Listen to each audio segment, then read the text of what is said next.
Hair fall की समस्या इतनी कॉमन हो गई है कि हर दूसरे से तीसरा इंसान है वो बाल झड़ने की समस्या से परेशान है।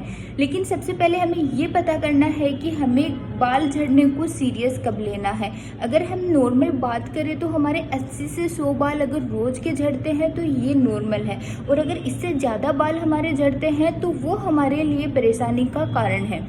अब हम बात करते हैं कि हमारे बाल झड़ने के क्या क्या कारण हो सकते हैं, क्योंकि हम किसी भी डिजीज़ को बिना उसका कारण जाने उसको ठीक नहीं कर सकते।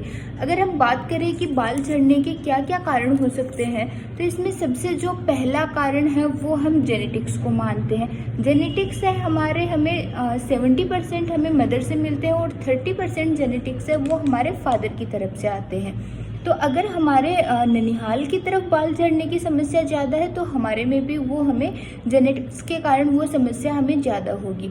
अगर हम इसके बाद में हम बात करते हैं कि कोई भी हमारे शरीर में न्यूट्रिशनल डेफिशिएंसी है, अब चाहे से वो हमारे प्रोटीन की डेफिशिएंसी हो या फिर विटामिन्स की डेफिशिएंसी हो। जब प्रोटीन या विटामिन्स की डेफिशिएंसी होती है तो हमारे बॉडी को न्यूट्रिएंट्स है वो प्रॉपर मात्रा में मिल ही नहीं पाते।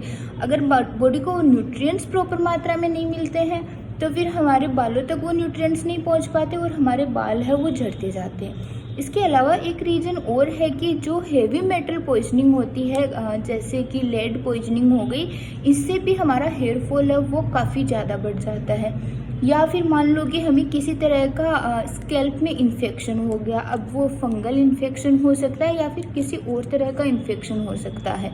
इन्फेक्शन के बाद हमारे बाल झड़ने लग जाते हैं। अगर हम अगला कारण बात करें तो वो है ऑटो इम्यून डिजीजेज। ऐसी ऑटो इम्यून डिजीज होती है जिनके कारण हमारे बाल झड़ने लग जाते हैं। अगर किसी का हार्मोनल इम्बैलेंस है, चाहे से वो प्रेगनेंसी के बाद हो, चाहे से वो प्यूबर्टी के टाइम हो, उसकी वजह से भी हेयर फॉल है वो काफ़ी ज़्यादा मात्रा में हमें देखने को मिलता है। एक कारण होता है कि डीएचटी हार्मोन्स है वो हमारे शरीर में बढ़ जाते हैं, उसकी वजह से हेयर फॉल होता है। या फिर किसी ने बहुत ज़्यादा बर्थ कंट्रोल पिल्स काम में ले ली, उसकी वजह से भी हेयर फॉल देखने को मिल जाता है। या फिर कुछ ऐसी बीमारियां जैसे कि थायराइड, पीसीओडी, इनमें भी हमें हेयर फॉल देखने को मिल जाता है। और सबसे मेन जो कारण है वो है हम जो हेयर प्रोडक्ट्स यूज करते हैं। हम बहुत सारे ऐसे हेयर प्रोडक्ट्स यूज करते हैं जिनमें कि हर तरह के केमिकल्स मिले होते हैं और हम लोग लेबल को पलट के देखते तक नहीं हैं, उसकी वजह से भी हेयर फॉल हो सकता है। तो हमें जब भी हम हेयर फॉल का ट्रीटमेंट लेते हैं उससे पहले हमें इन कारणों को ध्यान करना होता है।